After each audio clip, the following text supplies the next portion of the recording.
You should say that again. Yeah. Mama Hayes. What was Mama Mama Hayes' Hayes, she died secret? at 103. On her 100th birthday, I asked her what she attributed her longevity to, and she said, Dr. Pepper, Levi Garrett sweet powder snuff, and a good walk with the Lord. And that's it. That's the show. it. That's what you need. The end. And She then- lived till 103. 103. Well, bless her.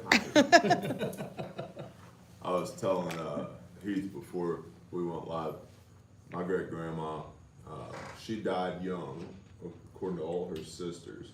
Died young at 98. My Aunt Leela lived to 104.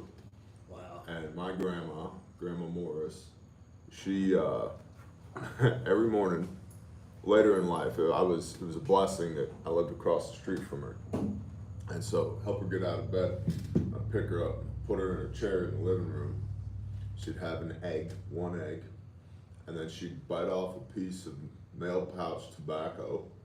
I'd sit there and start chewing tobacco, and she'd get a finger of bourbon and watch John Wayne movies until it was time for a nap. Yeah. And I'm like, man, this is the way to go, you know? So, good morning, everybody. You may have noticed www.refugemedical.com is in op. She gone. She gone. Where'd she go? We don't know. We're trying to find out. So, little backstory. Right now, the website is inoperable. We're working with a company. We've been working with them for, I don't know, a week or two, and they're really smart. And this is by no means me demeaning them. This is just how I understand it in my brain. They're really smart attribution nerds. And you're probably asking yourself, what does attribution mean? Yeah, exactly. Welcome to business and e-commerce. So attribution means we would like to know which particular sales channel our sales are coming from. I'm really glad you're defining it, because I was about to Google it. Okay, well, I'm helping. So in the world of e-commerce, electronic commerce, aka online shopping, because we are internet people, I would like to know, are people using the SMS texts that we send, or the emails that we send, or are they coming over from the live stream, or they Wrangler Star held up an adventure kit bag on YouTube, and now people are coming from there, or is it paid ads, or is it organic traffic on Instagram? All that's called attribution, because one should do more of what works and do less of or none of what doesn't work, because we only have limited resources, and one of our core values is stewardship. So I don't want to be spending the company's money on things that don't work. I do want to be spending the company's money on things that do work. That's called attribution. So there's a little company you might have heard of called Google. Okay? Who's that? Google. Oh. It's actually okay. Gargle, because I'm pretty sure they choke on a bag of phalluses every day, but that's my own personal opinion. Listen, I kept it clean. He just stares at the distance. Yeah, that's about as clean as I can say. So anyway, Gargle has a, I got that from Forgotten Friend. I was texting him. David, he sent me a video of him squatting 945 pounds. Of course he did. I was like, The dude's a mammoth. oh my Like, God. I was holy like, cow. but can you leg press a skid steer? But can you leg press a skid steer? So, and Talk that- to me when you look. yeah. Next thing you know, he's gonna send you a video, one leg with just 945, huh? Try 11,800. But anyway, so Gargle has this plugin that is basically a line of code that one inserts into their website code No. that allows for better, so they say, better tracking of attribution, which on the recommendation of the attribution nerds, my wife implemented yesterday afternoon, approximately 4:30, before she left the office. We were home yesterday evening, we're talking, doing our stuff, and like, if you've ever owned a business, it doesn't turn off when you leave the office. It turns off when you close your eyes and hopefully fall asleep, and it turns back on the moment you open your eyes, right? So, had family dinner, and no, it was prior to family dinner. Prior to family dinner, she's cooking in the kitchen, and she's just looking at app on her phone, and she's like, there's 0 people at the website. There's never 0 people at the website. What's up? I mean, you can, Sunday, 3 o'clock in the morning, there's somebody somewhere in the world that's shopping at Refuge. That's the beauty of e-commerce, right? Yeah. It's part of why we turn the store off on Shabbat. The only time there's ever 0 people there. And even on People Shabbat, still find a there's way. people still there, right? They're looking, they just can't transact unless they already have something in their cart. Yep. They put it in their cart before sundown. A weird loophole on that particular plugin. So anyway, she's like, there's 0 people at the store. Something's up. So she goes to pull up the store, and it kicks back a DNS 1001 error. And we're like, Era. Wow, your New York just Era. came out. So Just can't escape it, can you? when I get pissed, it shows. So Someone get him a cannoli. So, anyway, I hit the internet with a baseball bat, problem solved. So now we're gargling, well, what is a DNS 1001 error? And it turns out it has to do with something called Cloudflare, which is the Google name listing service that would refer the traffic through for the attribution nerds to understand where the traffic's coming from. So delete, backspace, undo. Doesn't fix it. My wife with tears in her eyes is pounding keys, and I'm like, what is happening? Are you okay? And she's like, okay, so she undoes it. It takes, on average, 24 to 48 hours for it to undo itself. Damn it, Gargle. Like, if I didn't already dislike you so much, now. And so all this to illustrate, number one, people make mistakes. I told my wife, I was like, look, babe, I love you. If the website never comes back, I still love you. We'll figure it out. Also, buy refugebackup.com and mirror everything at Refuge to Yes. refugebackup.com, please. This is actually not our first website crash. No. This has happened before, It- just in different terms, but we've been here before Yep. and we recovered fine. Yep. Well, and here's the, I don't know if anybody read Proverbs 3 this morning, but trust in Yahweh your Elohim, the Lord your God, and lean not on your own understanding. Yeah. Oh, okay. Dude, my understanding sucks. Well, 99.9% of the time. our understanding is so good we can wreck our own website. So, in any event, talk my wife off the ledge, make sure she knows she's cherished and loved and valued regardless of whether or not the website works. People make mistakes. Cool. And here's the thing. We're not entirely sure of what mistake was made. Yeah. Because this is the attribution nerds' depth of experience and expertise, not ours. And so the next time we go to implement something like this, we're literally going to have the attribution nerds on the phone and tell me which buttons to beat boot while we're doing it, if we do it at all. So all that to say, website is down, but the office is open. So I come from a time pre-internet. When I was a child, the internet was in books. And I know some of y'all are like, heck yeah. And some of y'all are like, what? I remember in our house in North Texas, my oldest daughter was walking.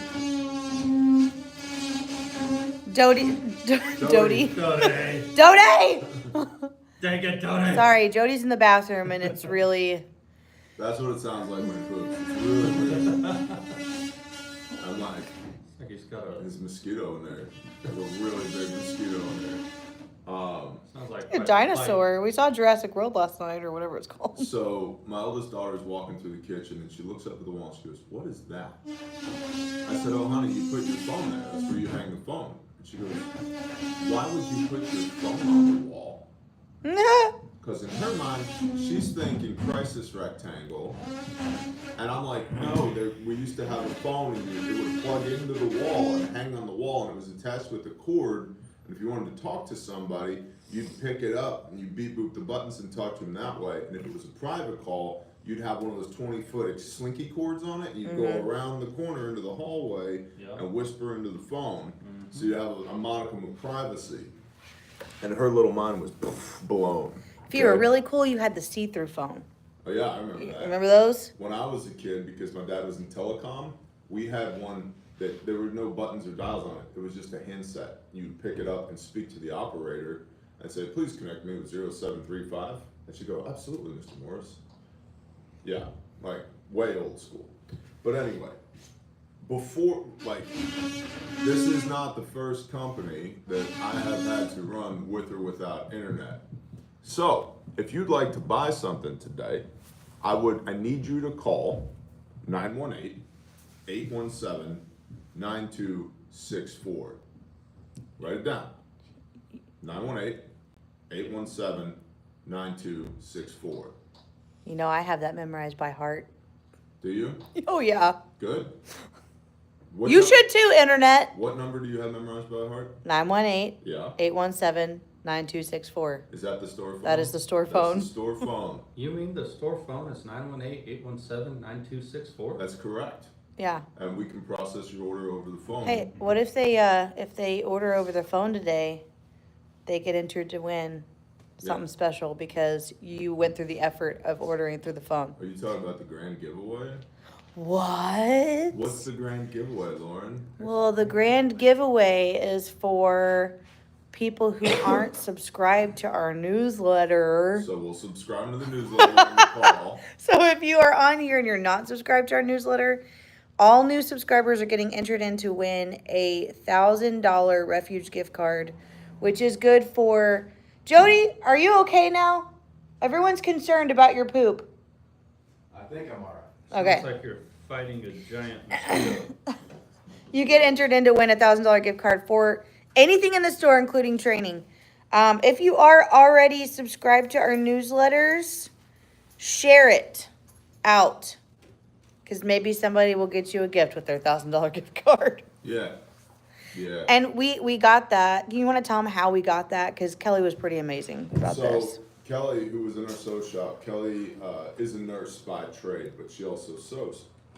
And so Kelly was in between nursing jobs, and she came to work for us, I don't know, 3 or 4 months, maybe half a year, somewhere in there.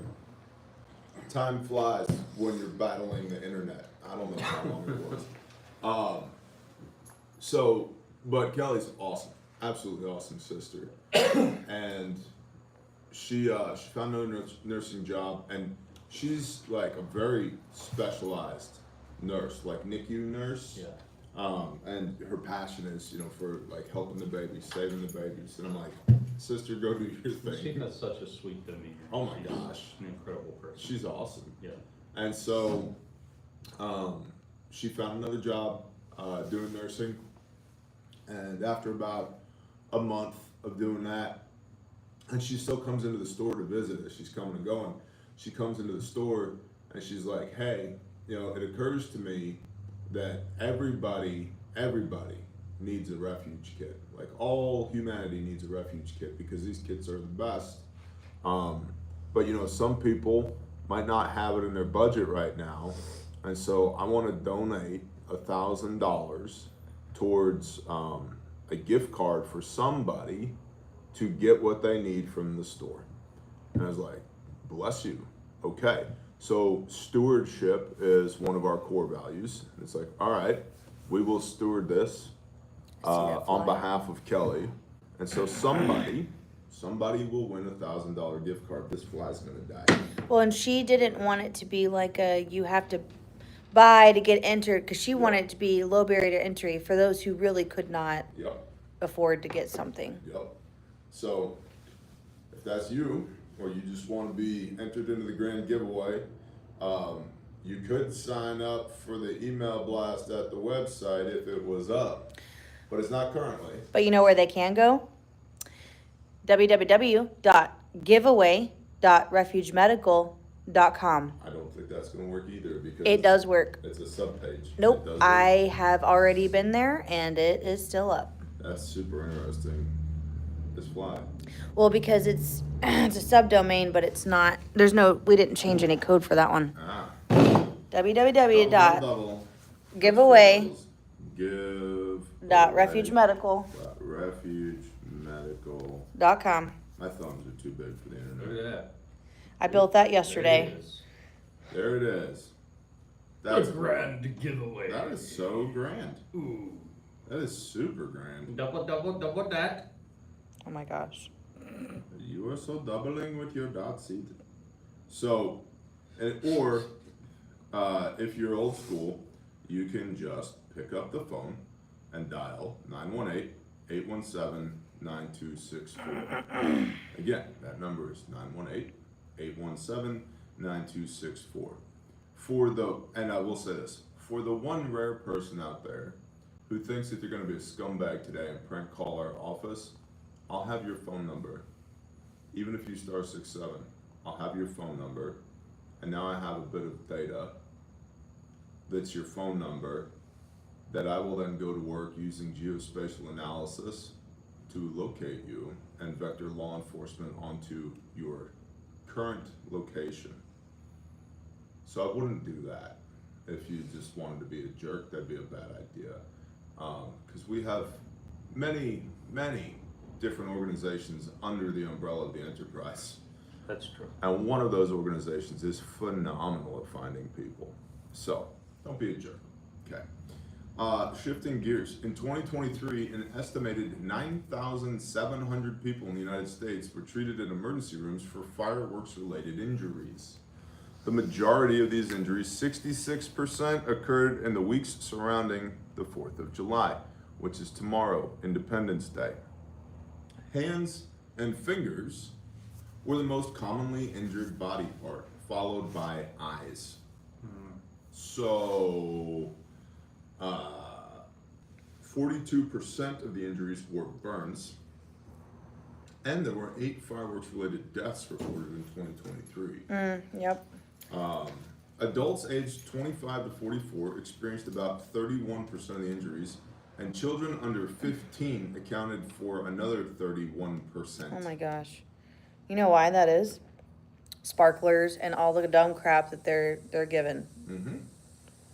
We light explosives and then put them into the hands of our children.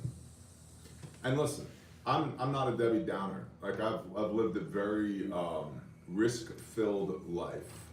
Most of the things that I've ever done for work have been high-risk activities. But I'm still here and can still count to 10 because I have appropriately mitigated that risk. I've been on many job sites where people have died. I've been on many job sites where people have been critically injured, and I've witnessed probably at least a dozen near misses just doing what I've done for work throughout my life. Me too. And so I'm not inherently against risk. And typically in the world of industry, the more risk you are exposed to in the line of duty, the higher you are paid, right? And so there's lots of people that do very risky things and get compensated well for it. You know, there's this old adage, you know, with arboriculture, arborists, tree workers. Why is this so expensive? Why does it cost so much for you to cut my tree down? Because one of these trees is gonna kill me, and I'm not sure if it's this one. That's why. And that's like, it's a little tongue-in-cheek expression, but it's true. Right. It's just a matter of time before doing what I do, this thing kills me or maims me, and that's why I'm charging you this price to do it. Also because there's a very short list of people who are psychotic enough to climb up the top of a tree with a chainsaw and a rope, okay? So. And that's just one factor though. I mean, how many trees are surrounding individuals' homes that need to be taken Power down? lines. Power lines. Where's the leach field for the septic system? Right. Can I get my truck to it? Yeah, there's a lot that goes into it. Fences. My favorite was when I'd roll up and there'd be some, you know, oak tree the diameter of this table, with limbs as big around as you and me coming off of it. Yep. And there's a little flower garden underneath it. And they're like, well, we don't want to damage the flower garden. Alright, there's 30 tons of tree here that we gotta move. And we're worried about the daffodils.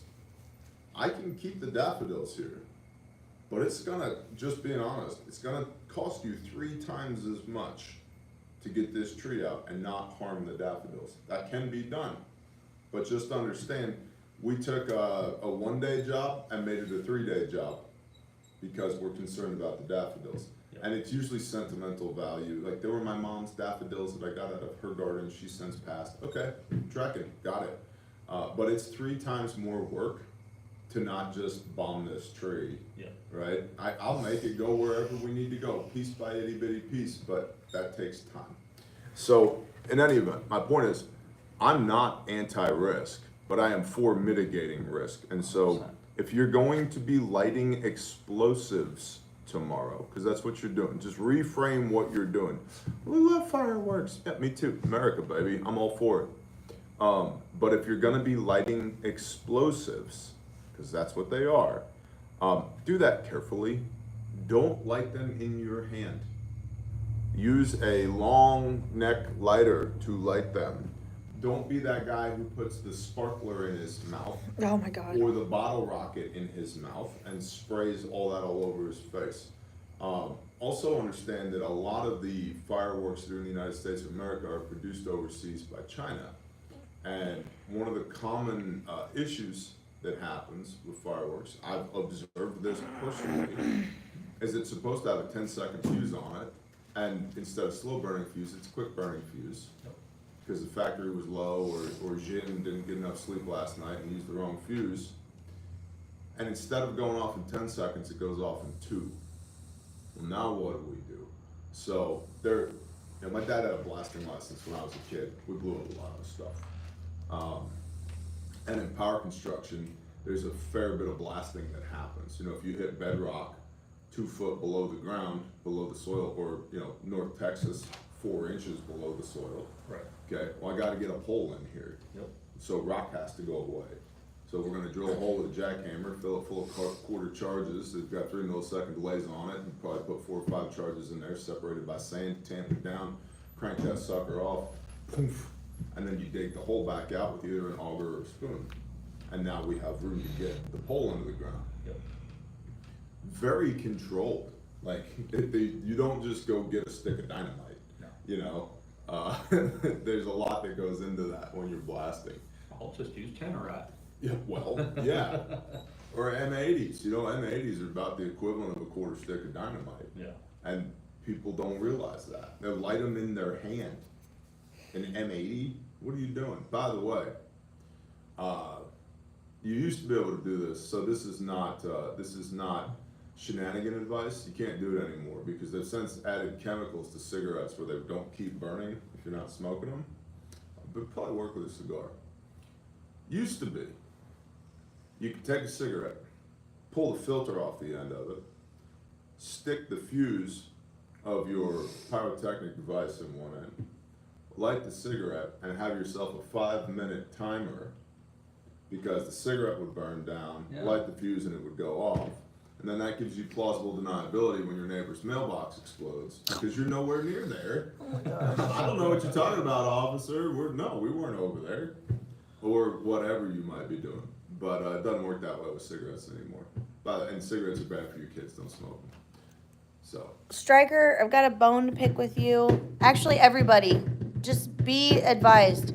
Quit saying how you're going to die and this is going to happen to me one day.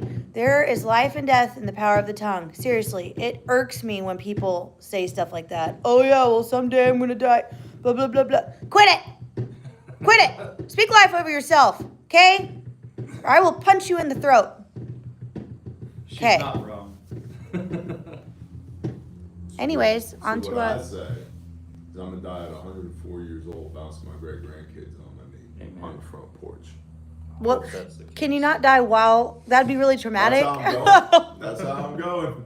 Grandpa? Peepaw stopped moving.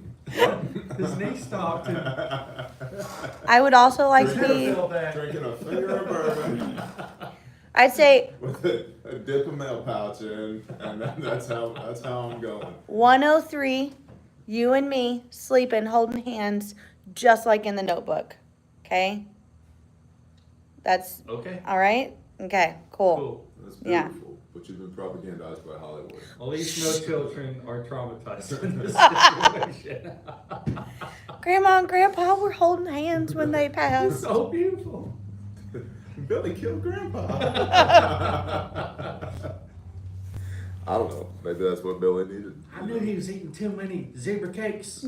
I can't be able to. Hey, I can't be able to go on your website to order a kit. Kyle Merchant, you are correct. You must have just gotten here. Our website is down because the government. I'm just kidding. It's not. We want you guys to call the store today and do a good old fashioned phone order. Yep. 918-817-9264. Or it's like a telethon. Yeah. Telethon. Oh my God, that'd be so fun. We should run a telethon today. We're just Also- kind of what we're doing right now. But, you know, with that said, you know, we only have so many phones. Yep. So, if you're trying to order, let's not strike up conversation or anything. Let's try to be somewhat respectful with time, to keep the phones open for other Handle- customers as well. Handle your business. Yeah. Yeah. Rick. We love you, Rick, but yeah, we're looking at you, Rick. Yeah. What else we got? What else we doing today? We have classroom today. Refuge classroom. Refuge classroom, we're gonna shoot a few videos. Yeah. Gonna do the wilderness responder bag layout, It's gonna take like an hour. There's so much stuff in that bag. but it's worth it. Oh yeah. It's totally Text worth it. orders? Then you're gonna be sending your personal information over text. I'd probably call. Yeah. So our system does not keep cards on file. Correct. And that's done intentionally because I don't want to have 50,000 people's different credit card information. God forbid the Iranian hackers, which is retarded.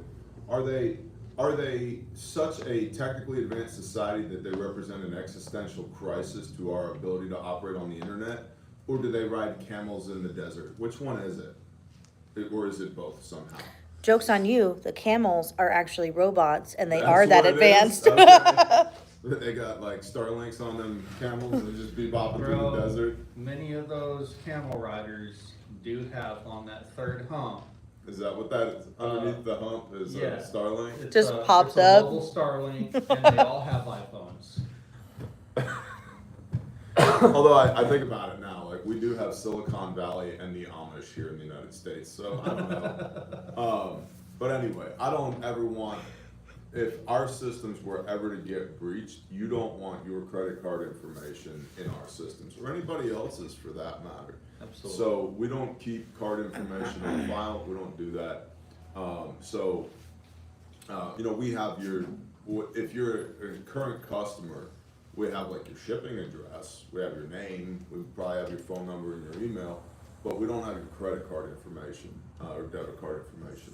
So doing an order via text would be challenging because now you're gonna send your credit card information via a text message and that could get weird. In fact, like right now, we're doing we're getting a laser cutter for the sew shop. That's happening. Cam 5 laser, 130 watt, dual elements, blah, blah, blah, blah, blah. It's all the blah, blah, super cool. And it's it's $15,050 for this piece of equipment. Ooh. Yeah. And so I've been going back and forth with the manufacturer and they're like, hey, send us a voided check and a copy of your Birth certificate driver's license. and social security number? Front and back. And I was like, no. No. And they were like, well, we can't do the transaction without that. And I was like, how about I wire you money? And they were like, well, yeah, we could do it that way. They're like, but typically, I was like, look, I don't know you. I'm not sending you a copy of my driver's license over the internet. And your bank account information. Exactly, right? Like, How dumb do you think we are? Great doing business with you, Hassan. I'm not sending you that. We're not, and it comes out of California. It's an American-made piece of equipment. Oh, okay. It's Yeah. not a prince in No. Africa whose father is No, I really didn't needing. get it off Okay. of Alibaba. Okay. Okay. Okay. But there's lots of people engaged in the equivalency of that every day. And I think as a society, we've gotten a little too comfortable sharing what should be top secret information digitally. I don't want somebody, there's very few people that have a copy of my driver's license. Very, very few. That's intentional. My home address is on there. I don't want that floating around on the internet, right? And it's not just because I'm bare from the internet. It's none of you. You should want that information. Is it out there? Yeah. Can people find it? Yeah. Should it be easy to find? No, it shouldn't be easy to find, is my point. So we're not going to do orders via text. Just, I know, and some of y'all are introverted, maybe a little new school, don't really want to talk to people on the phone. I promise you we'll be gentle. Mike's really good on the phone. Harmony's really good on the phone. Warren's really good on the phone. On occasion, I'll hop on there if needed. Heath will hop on there. Like, you'll usually catch me in the background when they're on the phone with somebody, and I'm usually just talking trash in the background. I just try to, but in a nice way. I'm like just trying to let people have a nice day. So call the store. You can also email admin if you have questions. Did you know in 2023, there were 41,000 deaths from motor vehicle crashes in the United States of America? How many? 41,000. Yeah, it's somewhere between that. Some years, I don't know if it's, I've seen 44 before too, I feel like. That's a lot.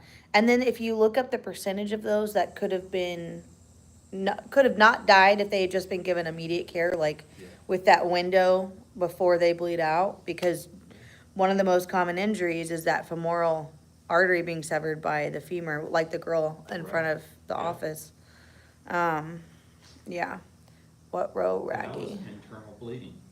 Yeah, you couldn't, it wasn't an open break, but her leg was jello. Yeah. And guess what? Just so you know, EMS was there and they didn't do a single thing about it. They didn't do a single thing. They remarked about her leg. I know that they said something about her leg, and they did not bother to put a tourniquet on it. So there are levels to EMS.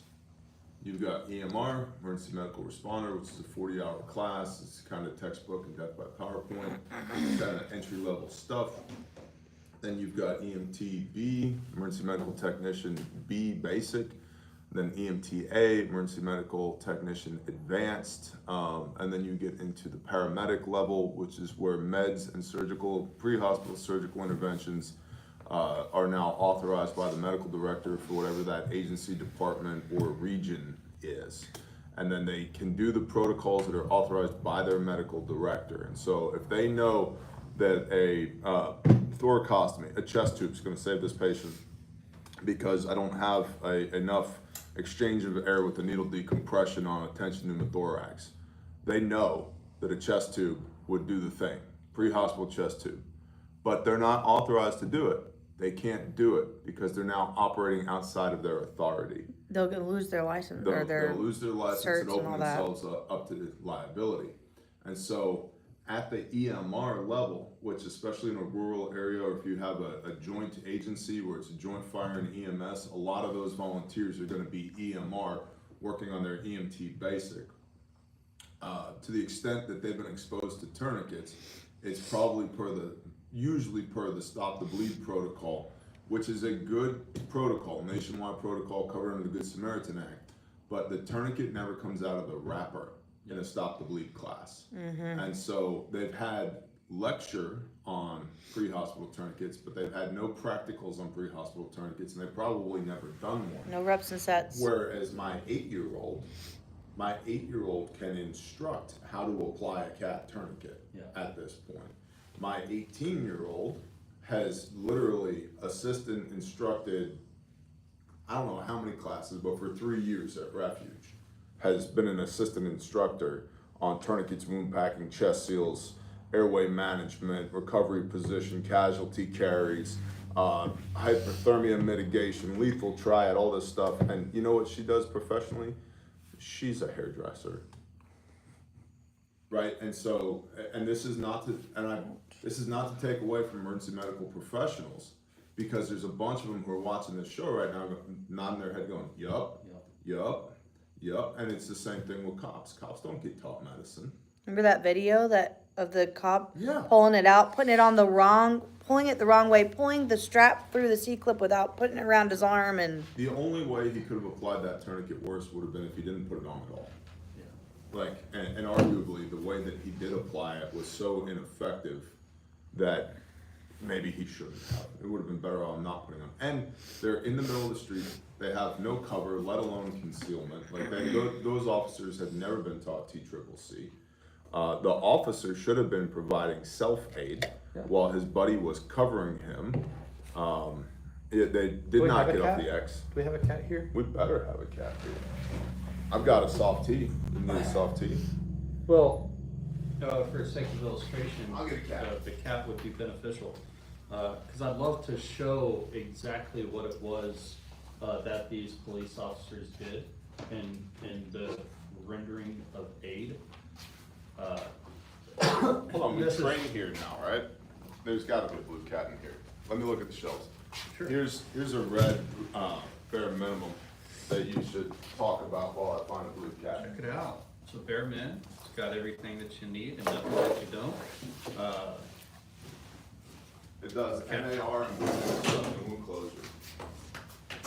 It does MAR of the March E algorithm, or rather S March E algorithm. You know why? Because safety never stops. Safety is your main priority.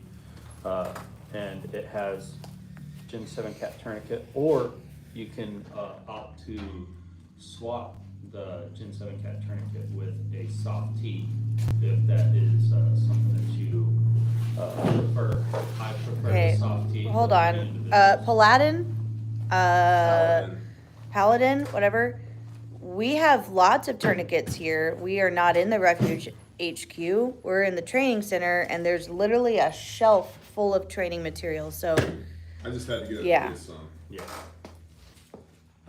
The biggest factor is they We're- carry soft tees on them. training's new to this building, so we're trying to figure out where we put everything. Before you talk about tourniquets, we need to pray for brother real quick. So we're gonna do that. Good morning, Father Yah. Father, we have a brother who is hurting right now due to the loss of a brother and a friend. And so I pray that you would just steward them through this, that the remembrance of this brother who's been lost will be memories of joy and hope and expectation by the blood of Messiah, and that you would ease the discomfort that he is feeling at the loss of his friend. Yes. That you would be near to him, and that this would be an opportunity to celebrate life and life abundantly. And even with all that, Father, we are not good as people at looking for the joy and the hope. We're much better at finding the hurt and the pain. And so I pray that you would just minister to the hurt and the pain, and that you would miraculously transform that into hope, into healing, and into joy. So just be near to our brother today, Father, and for everybody else who's lost somebody recently or even a long time ago that's still hurting from it. I pray that you just minister to them, and that you would pour out your spirit on their heart, and that you turn that heart of stone into a heart of flesh. Father, thank you for giving us connections with other people that are so important to us that when they're gone, it physically hurts us. But Father, you are sovereign over all things, and so I ask that you just heal that hurt, that only the joy of the connection remains. Father, we love you, and we praise you in Yeshua's name. Amen. Real quick, Father, I just ask that you would allow your peace that surpasses all understanding to surround the family, and specifically the friends that are grieving as well. We just love you, and we thank you, and we put our trust in you in all things, and specifically that. We pray your peace in this situation. Amen.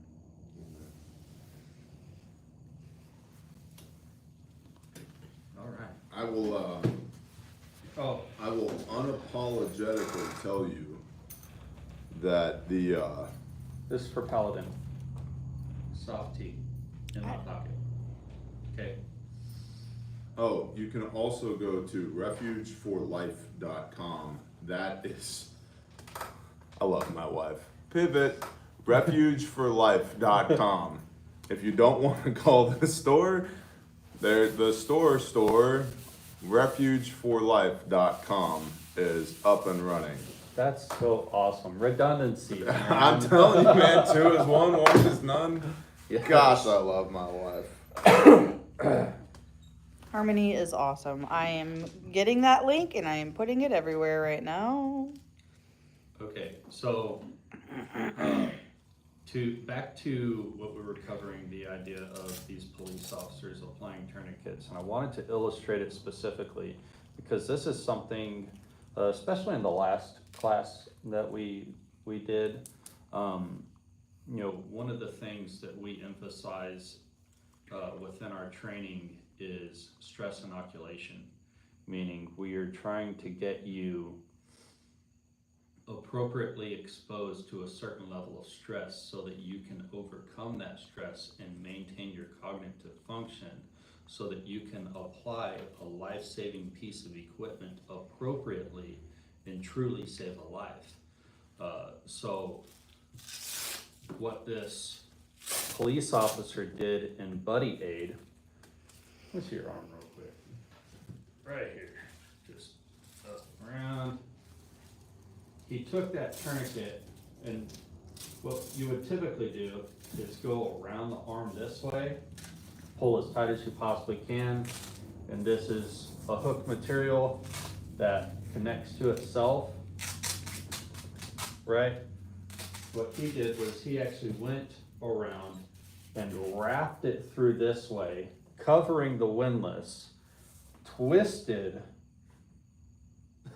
the strap of the tourniquet, pulled the windlass out of the way, went through the C-clamp and did this, and then proceeded to put one turn in the tourniquet. Are you still bleeding? He's got it. Right? I don't even Surely not. I don't even have venous constriction, let alone arterial. I got nothing.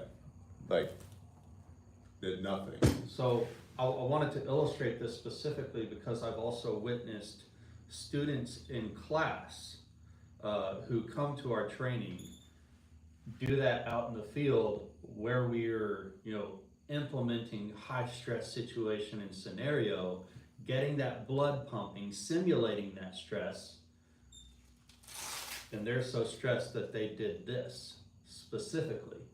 So you need to be able to overcome that high stress situation so that you could legitimately, and this is a buddy aid situation where you apply that tourniquet appropriately, Yep.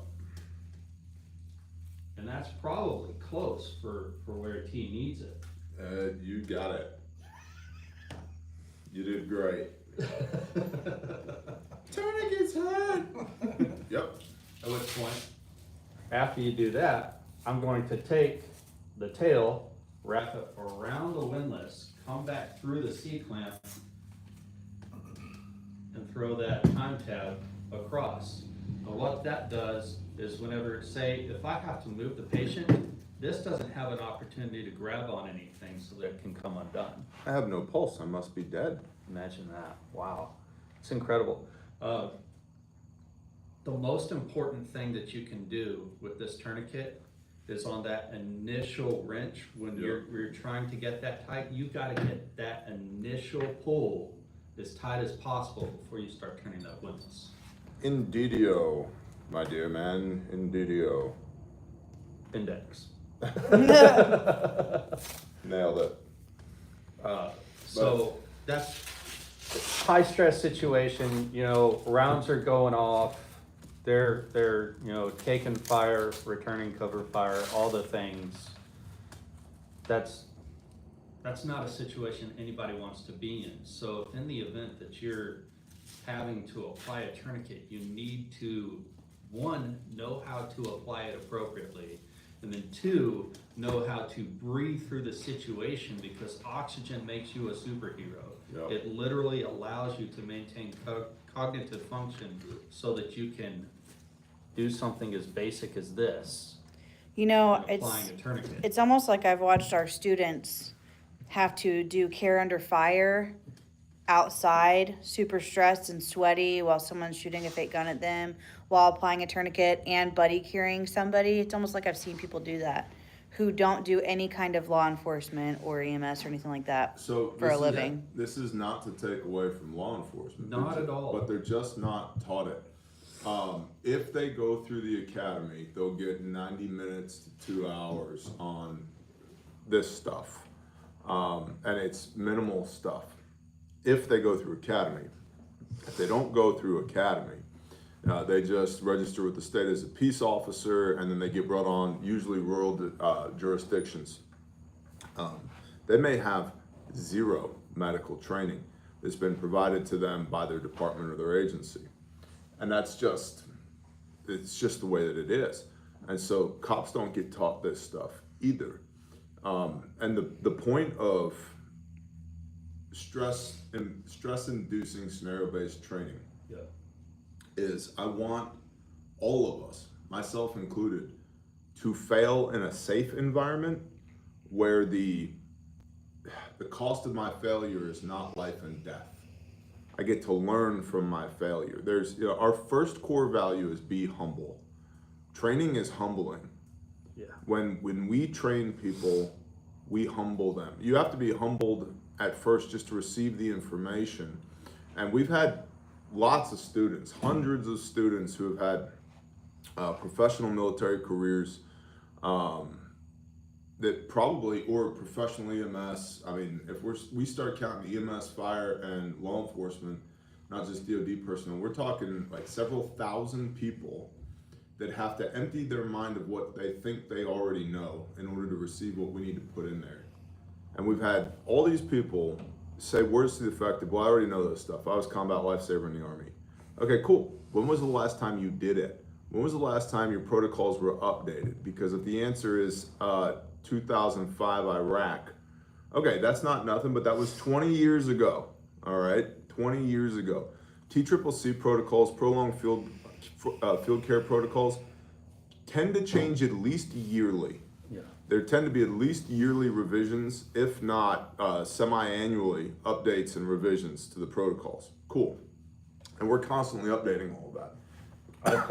I've had individuals tell me that verbatim, Yeah. that they have this specific experience, and I've used tourniquets and all this and that and blah, blah, blah. I'm like, okay, apply a tourniquet to yourself, I'll check your pulse. Mm-hmm. And it's wrong. And they fail miserably.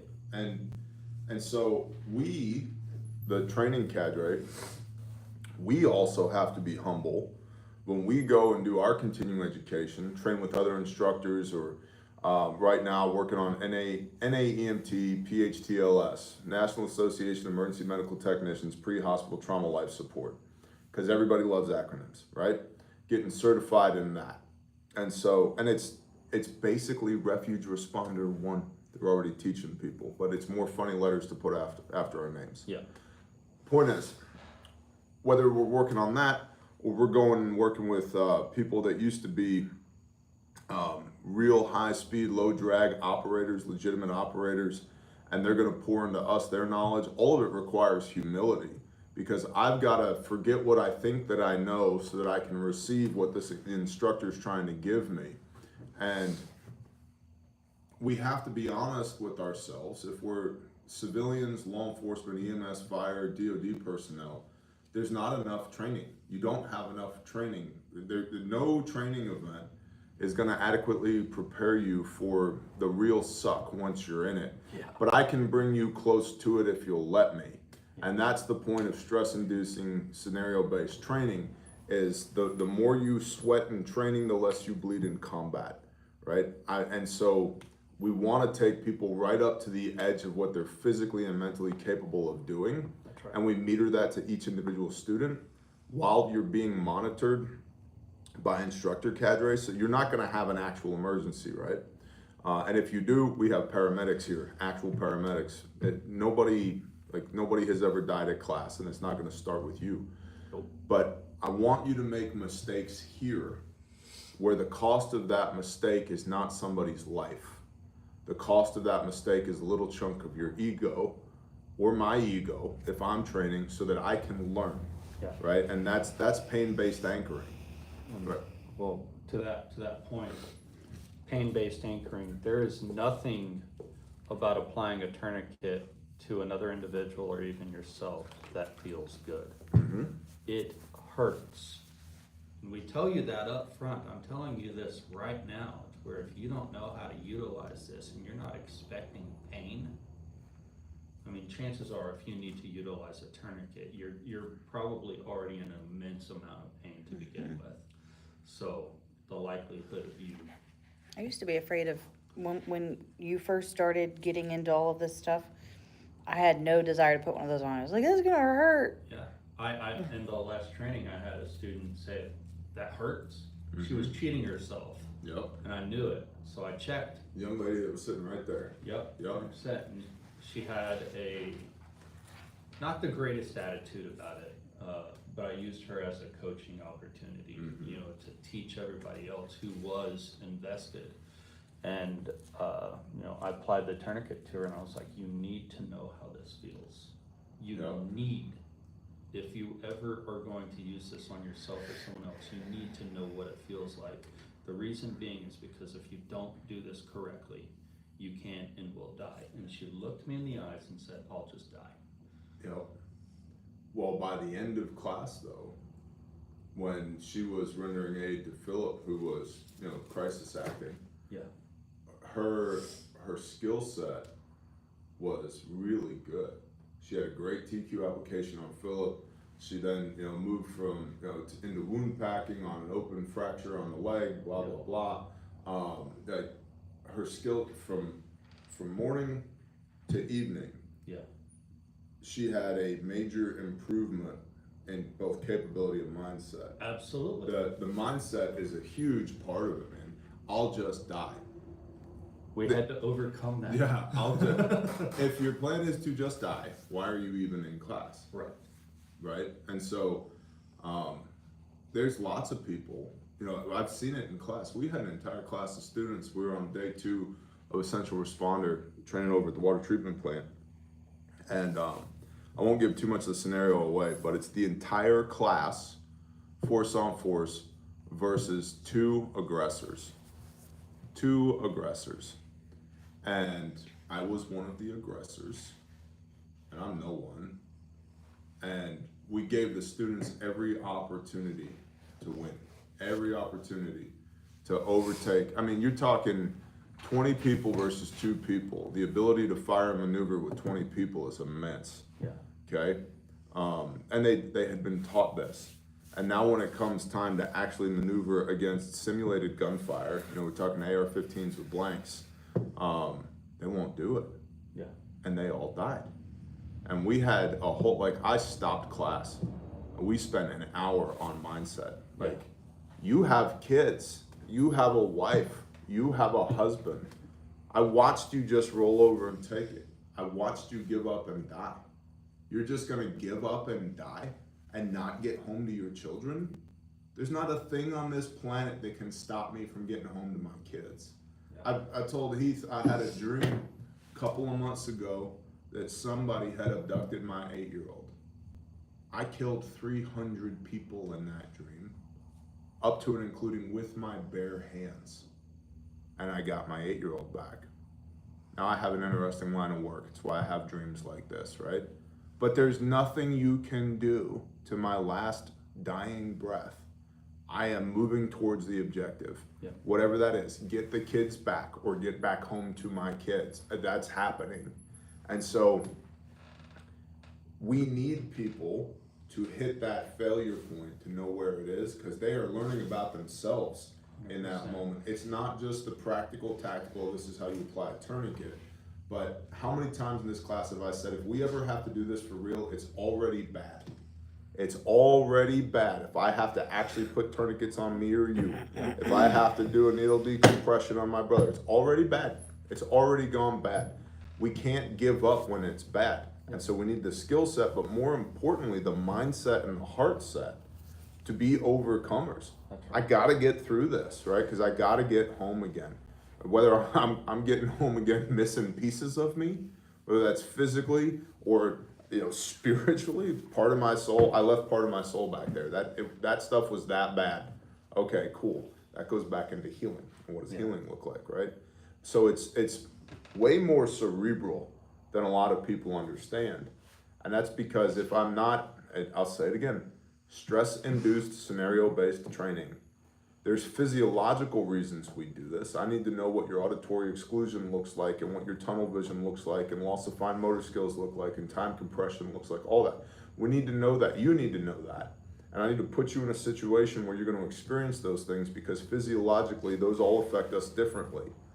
But we also need to know what you fight with what you brought. Yep. Not just your physical skill set and your conditioning, but your mindset as well. And if your mindset is broken, that's one of the things we have to unbreak while you're here. 100%. So that if you have to do this for real, you don't just give up. Like that cop who's hit in the arm on all fours in the middle of the street, screaming for his buddy who doesn't know how to put a tourniquet on. Neither of them are returning fire. Neither of them are moving to cover. The cop who should have been shot, he was shot in his left arm. He was right-handed. This is the easiest tourniquet application there is on planet Earth, right?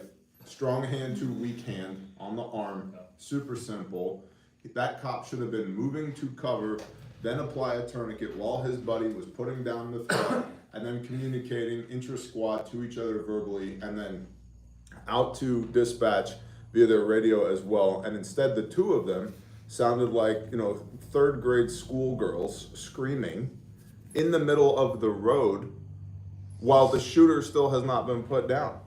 It's the worst ever. And the TLOs, terminal learning objectives, in that 90 seconds of video, we could teach on for a week. But my point is, They remained on the X. You They don't- didn't get low. you don't want to be that guy. Yeah, they're both presenting full targets. Like, this is the worst. Everything about it was the worst. And so in order to get from the worst to serviceable, passable, good, excellent, we have to subordinate our egos and look at that and go, yeah, that was terrible. Yeah. Okay, how do we resolve to do better next time? And that's training. Yeah. Roran? Bertrand mentioned that he learned in Refuge Responder that he has auditory exclusion Yup. and high stress. Train hard, be the asset, not the liability. We have a lot of people that have either visual issues, auditory issues, or dexterity issues. And you will never know that you have that problem unless you put it to the test and then realize that that's there, so that when you are in the real situation, you have to cognitively think, what do I see? What do I actually hear? Because there may be cars flying by and you don't hear a single thing, No. and then you get hit by a car. I have You know? 100% auditory exclusion. 100%. I know this from myriad training and real world scenarios. You can literally shoot a machine gun next to my head, and the only way that I know it's there is from the muzzle blast.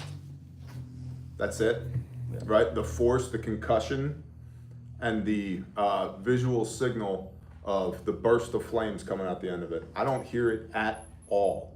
And so what's happening in your brain is your brain is prioritizing the signals that it thinks it needs to solve this problem, aka survival.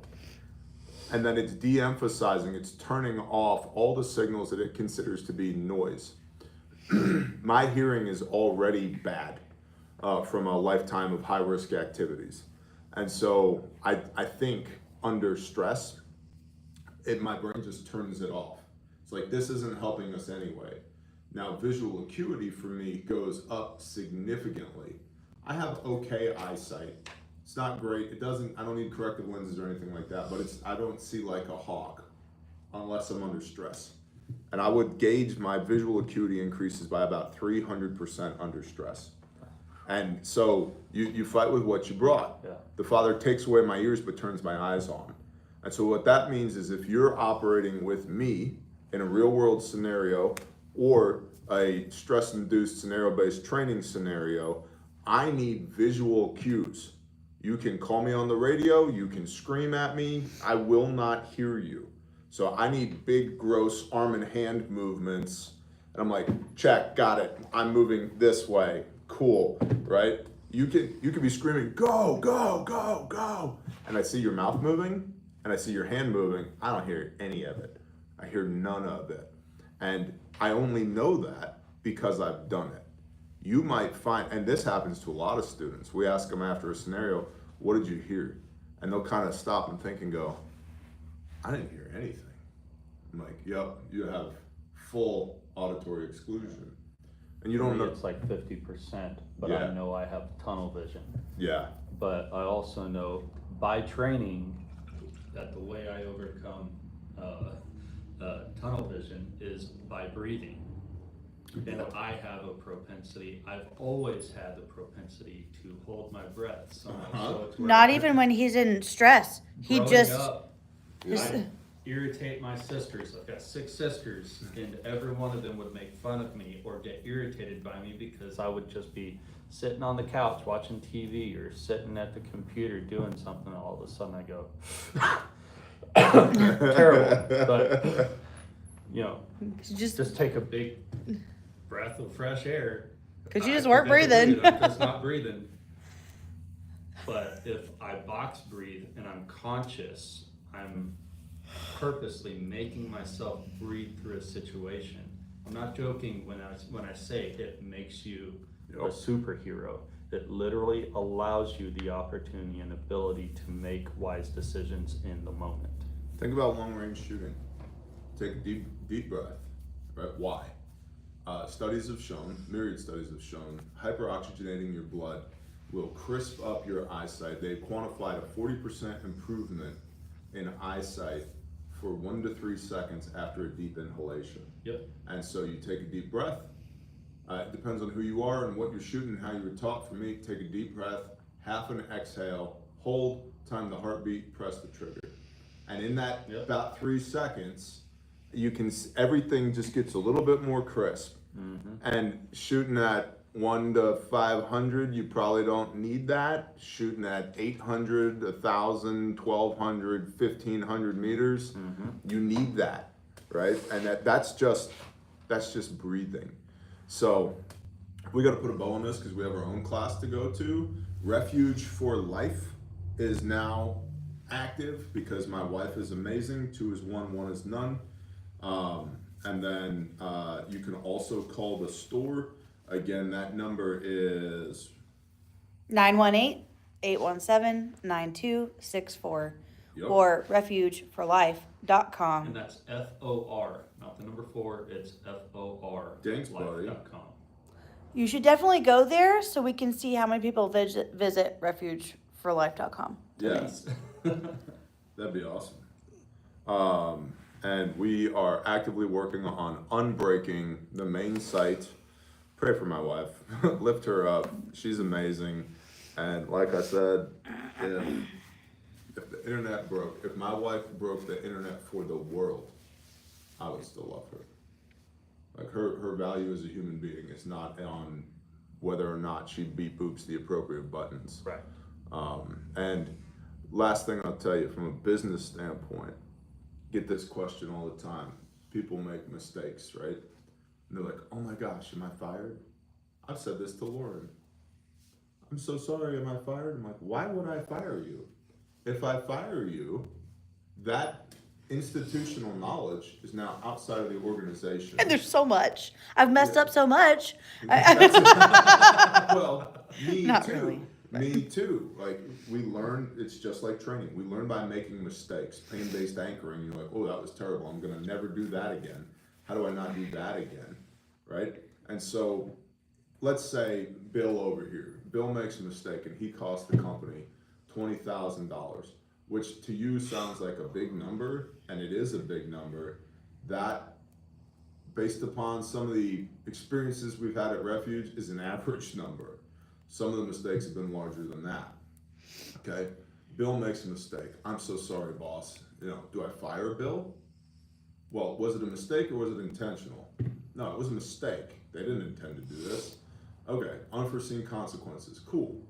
Bill, I want you to document what happened here so that we never do this again. Yeah. Because I want to learn this lesson. No, you're not fired. Because if I fire Bill, Bill's the only one that knows what the mistake looked like. And now I hired Jim to replace Bill, and Jim makes the same mistake, and he cost me another $20,000. Then I fired Jim, and I'm like, well, now I got to hire Ted. So now I'm out $40,000, and then Ted makes the same mistake. Now that's 60 grand, and all that institutional knowledge that Bill had and then Jim had, it's gone. Sarah. And so you keep those people inside of the organization, you correct the problem, and you always praise and discipline on your core values. Sandwich. You know, like, hey, Bill, that was bad stewardship. We need to always be learning so that we're not making this mistake again. If you make this mistake again, there will be corrective action taken. However, Bill, you've done so much for the company. Yeah, you cost us 20 grand, but you've earned us all of this, right? Like, I don't want to fire you. It's dumb for me to fire you. From a CEO standpoint, it's really stupid for me to fire you over this because A, it was unintentional.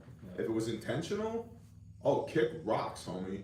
You have 93 seconds to pack your desk up and get out of my building if it's intentional. If it's unintentional, all right, shit happens. We've all been there. We're not gonna make this mistake again. So let's document what it was, and then we need to share this with everyone in the organization so that we as an organization don't make this mistake again. Yeah. And now that institutional knowledge is in the big bucket of Refuge. It's not just living in Bill's head. So my wife beep booped a thing and there was an accident. Okay, to Lauren's point, this isn't the first time our site has gone down. No. And it probably won't be the last time the site has gone down, and that's okay because I'm from a period of time where the internet was in books. And if you wanted to do business with somebody, you had to go to their location or pick up the telephone. Yep. Right? Well, if you think about it, now that we've experienced this, she's already got an alternate site up, which means we can forward everything to go to that. So if this ever happens again, the beep boop will take about 5 seconds to fix itself till we can fix the problem again. So this is just another example of learning. Also, Sarah's here. Also, Texas Sheep Lady, when I said a sandwich, I meant when you deal with someone and you, especially depending on their personality, you come in with a compliment first, then the issue, you sandwich it again with another compliment. So it's a sandwich. Compliment, deal with the issue, compliment again. Build them up. Also, apparently Loomph is turning into Woomph because of Warwin. So one day I was life on our microfarm, then it was Loomph, then it was Warren, and now I'm Woomph. Well, Listen, this is life. you go with it. Hey, there's lots of biblical precedent for people getting new names. Okay. God, please don't let that be my new name. Woomph. Look, it's Woomph. Philip is Fripp. It's true. But Fripp is kind of like, that's so short. Kind of Fripp. enjoyed Philip. Fripp. I write Ferret too. Ferret? But you know, brevity. Fripp. It's just easier to say. It's F-R-I-P. Correct. Fripp. As long as he doesn't lose that one syllable, he doesn't disappear in a Polaroid, and we're fine. It's just. Come here. It's just an PG-13 cuss word. Lamppost says I shall remain Rawrin. Right. True. Oh, that's my little sis. All right, we gotta go. Co-stalker. It's so funny when she tells me, she's like, Lauren, remember, I'm little. And I'm like, you're like a whole person taller than me. Because I'm so short. But then I'm like, that's right, you're so young. You're like also 10 years younger than me. I'm telling you, there's people that I do life with whose age starts with a 2. And I'm like, God, number one, I'm so old, right? And then number 2, it's like, you're pretty advanced for somebody whose age starts with a 2. Right? Yeah. Right? But then there's these lessons that I've learned with an age, going from an age that started with a 2 to an age that starts with a 4 that like they haven't had the opportunity to learn those lessons yet. I've learned And so many from a lessons. mentorship standpoint, it's like, I made this mistake and it sucked. Here's how you could not make that mistake. Yeah. Right, so that it doesn't suck for you, so then we all as a body get better. So, I still don't feel like I'm 36. you look like you're 22. I'm So- so That's not gonna immature. go away. Bless you. Remember that time right after I'd had a baby that lady was like saying how. Oh. I mean, I was like, 2 weeks after having our third child. And this woman starts talking about Heath and thinks his gorgeous younger sister was his wife. And I'm just sitting here like postpartum, like, you know what, lady? I will cut you. Yeah. Oh my goodness. All right. We gotta go. And ending with that, I will cut you. Quote Robert. Y'all have a blessed day. We'll see you when we see you. Refugeforlife.com or call the store. Reach out if you have any questions. If there's anything we can help you with, we're always here to help. Don't be an ass. Come to class. And if you need a private class, you can email us as well, admin@refugemedical.com, and we'll come see you.